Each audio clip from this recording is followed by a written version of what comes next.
ताजमहल के बंद कमरों का रहस्य। दोस्तों, होगी इस दुनिया में एक से बढ़कर एक इमारतें, लेकिन ताज जैसी कोई नहीं, क्योंकि इसकी बुनियाद में एक बादशाह ने अपना दिल रखा है। दोस्तों, ताजमहल कला का वो खूबसूरत उदाहरण है जिसे 17वीं शताब्दी के मुगल सम्राट शाहजहां ने अपनी सबसे चहेती बेगम मुमताज महल के लिए उसकी याद में बनवाया था।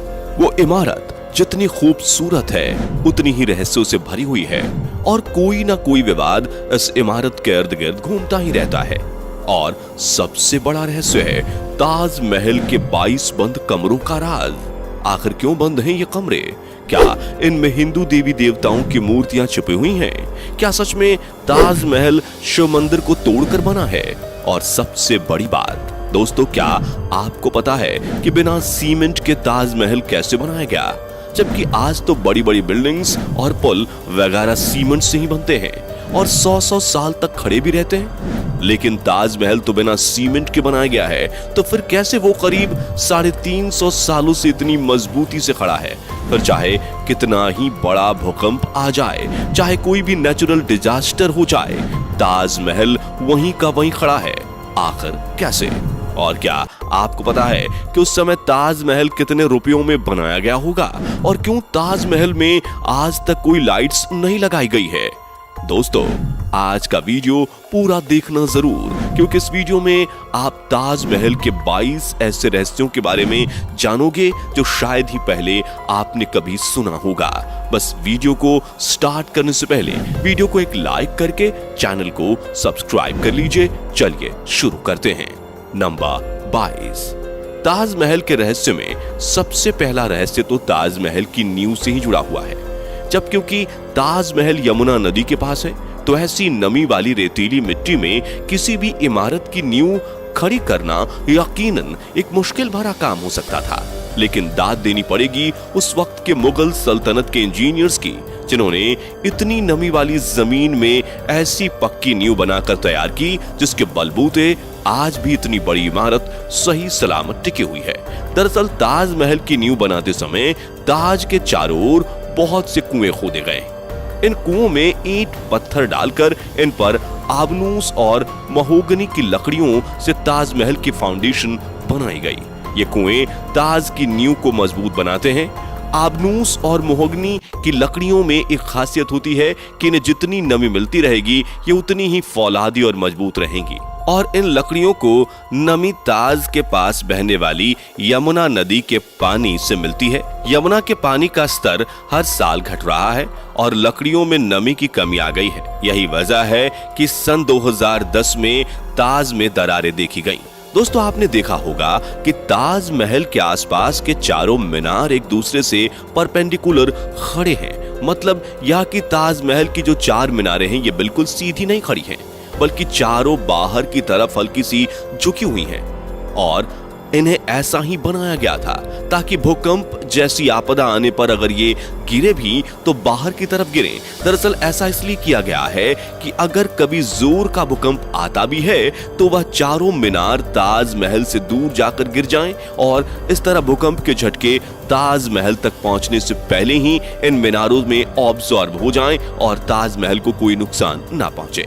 नंबर 20, हजारों टूरिस्ट जो ताजमहल देखने आते हैं वो ये नहीं जानते कि वो जो सामने देख रहे हैं वो ताज का पिछला हिस्सा है। दरअसल जो शाही दरवाजा है वो नदी के किनारे दूसरी तरफ है। आज ज्यादातर टूरिस्ट ताज को वैसा नहीं देख पाते जैसा कि शाहजहां चाहते थे। मुगल काल में ताज तक पहुंचने के लिए नदी ही एक मुख्य रास्ता थी और ये एक तरह का हाईवे था। बादशाह और उनके मेहमान नाव में बैठकर यहाँ आते थे। नदी के किनारे एक चबूतरा हुआ करता था। नदी बढ़ती गई और वो बहुत पहले ही नष्ट हो गया। बादशाह और उनके मेहमान उसी चबूतरे से ताज आया करते थे। नंबर 19, दोस्तों, ये कहा जाता रहा है कि शाहजहां ने ताजमहल बनाने वाले वर्कर्स के हाथ कटवा दिए थे, लेकिन ये बात एक अफवाह जैसी लगती है क्योंकि इस बात का कोई प्रमाण मौजूद नहीं है। बहुत से इतिहासकारों का मानना है कि शाहजहां ने वर्कर्स और कारीगरों को जिंदगी भर की पगार देकर उनसे इकरारनामा लिखवाया था कि वो ऐसी कोई दूसरी इमारत नहीं बनाएंगे, क्योंकि 20,000 वर्कर्स जिन्होंने ताजमहल बनाया था, क्या एक ही दिन में उन सब के हाथ काटना मुमकिन लगता है? क्या सबको एक एक करके बुलाया गया कि आओ यह दिन इतने मजदूर के हाथ काटेंगे और उस दिन इतने मजदूर के हाथ काटेंगे? अगर ऐसा होता तो जैसे ही हाथ कटने शुरू होते तो बहुत से मजदूर भाग खड़े होते और हिस्टोरिकली देखा जाए तो इस चीज का जीरो एविडेंस है। नंबर 18, कुतुब मीनार भारत की सबसे ऊंची मीनार है, लेकिन शायद आपको जानकर हैरानी होगी कि ताजमहल की ऊंचाई कुतुब मीनार से भी ज्यादा है। ताजमहल 73 मीटर ऊंचा है, जबकि कुतुब मीनार की ऊंचाई 72.5 मीटर है।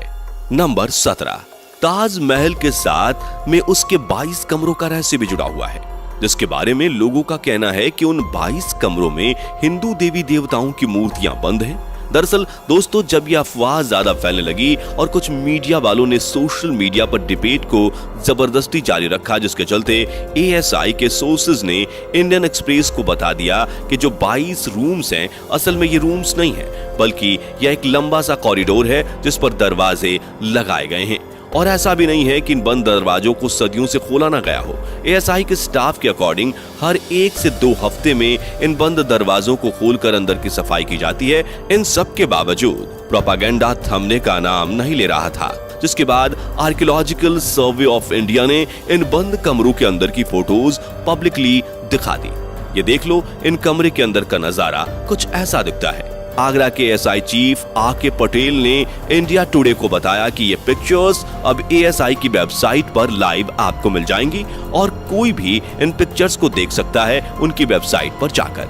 नंबर 16, दोस्तों, बिना सीमेंट के आखिर इतना बड़ा मॉन्यूमेंट खड़ा कैसे हो गया, जबकि सीमेंट का आविष्कार 1824 में एस्पिदीन नाम के एक इंटेलिजेंट इंसान ने किया था, जो कि इंग्लैंड में रहते थे, और इन्होंने ही दुनिया का सबसे पहला सीमेंट कंपनी बनाया था, जिसका नाम था पोर्टलैंड सीमेंट। और ताजमहल का कंस्ट्रक्शन 1631 में शुरू हुआ और 1648 में जाकर पूरा भी हो गया, लेकिन बिना सीमेंट के ही यह खड़ा हो चुका था, जिसे आज तक एक भी खरोंच नहीं आई। दरअसल सीमेंट के इन्वेंशन से पहले कंस्ट्रक्शन के लिए खास तरह का पेस्ट इस्तेमाल किया जाता था, और ताजमहल को बनाने में जो सीक्रेट पेस्ट का इस्तेमाल होता था उसमें गुण, बतासा, बेलगरिका, पानी जैसी और भी बहुत सारी चीजों को डालकर पेस्ट बनाया जाता था। नंबर 15, ताजमहल का निर्माण 1631 में शुरू हुआ था और 1653 में लगभग 22 साल तक 20,000 मजदूरों की कड़ी मेहनत के बाद इस खूबसूरत नायाब इमारत को तराश कर बनाया गया था। ताजमहल के निर्माण के लिए हर चीज को हीरे की तरह परख कर चुना गया था। ताजमहल की दीवारों पर जो नक्काशी है, इसकी तकनीक इटली के कारीगरों से सीखी गई थी। उज्बेकिस्तान के बुखारा से संगमरमर को तराशने वाले कारीगर बुलाए गए थे। ईरान से संगमरमर पर कैलीग्राफी करने वाले कारीगर आए थे और पत्थरों को तराशने के लिए बलूचिस्तान से कारीगरों को बुलाया गया था। नंबर 14, 1857 की क्रांति के दौरान अंग्रेजों ने ताजमहल को काफी नुकसान पहुंचाया। उन्होंने लैपिस लाजुली जैसी कई बेशकीमती रत्नों को ताजमहल की दीवारों से खोदकर निकाल लिया था। नंबर 13, दोस्तों, ताजमहल के मुख्य गुंबद का जो कलश है, किसी जमाने में वो सोने का हुआ करता था, लेकिन 19वीं सदी की शुरुआत में सोने के कलश को बदलकर कांसे का कलश लगा दिया गया। नंबर 12, दावे के साथ नहीं कहा जा सकता कि ताजमहल को किसने डिजाइन किया था, लेकिन यह कहा जाता है कि 37 लोगों की एक टीम ने मिलकर ताजमहल का नक्शा तैयार किया था और ये 37 वास्तुकार दुनिया के दूर दूर के कोने से बुलाए गए थे। नंबर 11, 1653 में जब ताज बनकर तैयार हुआ था, उस समय इसके निर्माण की कीमत करोड़ों में बताई गई थी। उसी हिसाब से अगर आज ताज बनवाया जाए तो इसे बनाने में कम से कम 57 अरब 60 करोड़ रुपए लगेंगे। नंबर 10, दोस्तों, ताजमहल को जितना दूर से देखते हैं यह हमें उतना बड़ा दिखाई देता है, लेकिन जैसे जैसे हम इसके करीब जाते हैं यह इमारत छोटी होती जाती है और ताजमहल दिन में 4 बार रंग बदलता है। जैसे अगर आप इसे सुबह 4 बजे देखेंगे तो ये काला दिखेगा, सुबह तारों की रोशनी में ये गुलाबी दिखेगा, दिन में इसका रंग दूधिया हो जाता है और पूनम की रात को ताजमहल सुनहरा दिखाई देता है, लेकिन इसका रहस्य आज तक कोई पता नहीं लगा पाया है। नंबर 9, ताजमहल में एक खुफिया दरवाजा भी है जो यमुना नदी में खुलता है, लेकिन किसी को इसका नहीं पता। दरअसल इस दरवाजे का इस्तेमाल शाहजहां अपने महल से ताजमहल में जाने के लिए करते थे, जिसे उनकी मौत के बाद बंद कर दिया गया। नंबर 8, ताजमहल को बनाने के लिए सफेद संगमरमर राजस्थान के मकराना से लाए गए थे, जेड और क्रिस्टल चाइना से मंगाए गए थे, लैपिस लेजली अफगानिस्तान से आया था और कार्नेलियन अरब से आया था। कुल मिलाकर ऐसे ही 28 किस्म के बेशकीमती रत्नों को दुनिया भर के अलग अलग देशों से मंगवाकर सफेद संगमरमर में जड़ा गया था। इन सब चीजों को विदेश से आगरा लाने के लिए 1000 से भी ज्यादा हाथे इस्तेमाल किए गए थे। नंबर 7, ताजमहल को वास्तव में शाहजहां ने बनवाया है। इसके पीछे भी काफी सारी थियरीज बताई जाती है। जैसे कि कुछ लोगों का मानना है कि ताजमहल वास्तव में एक शिव मंदिर हुआ करता था जिसका नाम तेजो महालय था। दरअसल दोस्तों 1989 में एक भारतीय लेखक पीएन ओक ने एक किताब लिखी थी जिसका नाम था ताजमहल द ट्रू स्टोरी। इस किताब में उन्होंने कई तर्कों के साथ ये दावा किया था कि ताजमहल मकबरा बनने से पहले एक शिव मंदिर था और इसका नाम तेजो महालय था। सन 2000 में पीएन ओक ने अपनी बात को सिद्ध करने के लिए ताज की साइट खोदने के लिए सुप्रीम कोर्ट को अर्जी दी थी, जिसे सुप्रीम कोर्ट ने रद्द कर दिया था।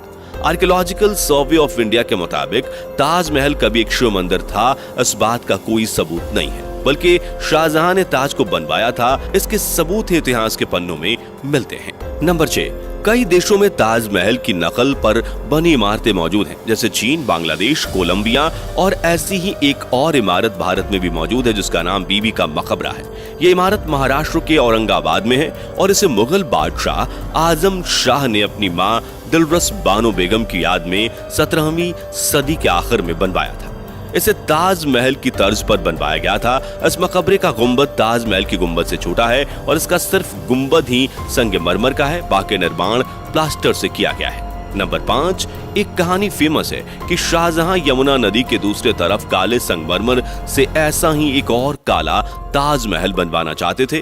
कहा जाता है कि शाहजहां मुमताज की तरह अपने लिए भी एक मकबरा बनाना चाहते थे, लेकिन इससे पहले कि वो काला ताजमहल बनवा पाए औरंगजेब ने उनको कैद खाने में डलवा दिया। लेकिन इतिहासकार कहते हैं कि ये बाद में बनाई गई मनगढ़ंत कहानियां हैं। जिस जगह शाहजहां के काले ताजमहल बनाने की बात की जाती है वहां कई बार खुदाई की जा चुकी है, लेकिन ऐसा कोई सबूत नहीं मिला जिससे ये पता चले कि शाहजहां काला ताजमहल बनवाना चाहते थे।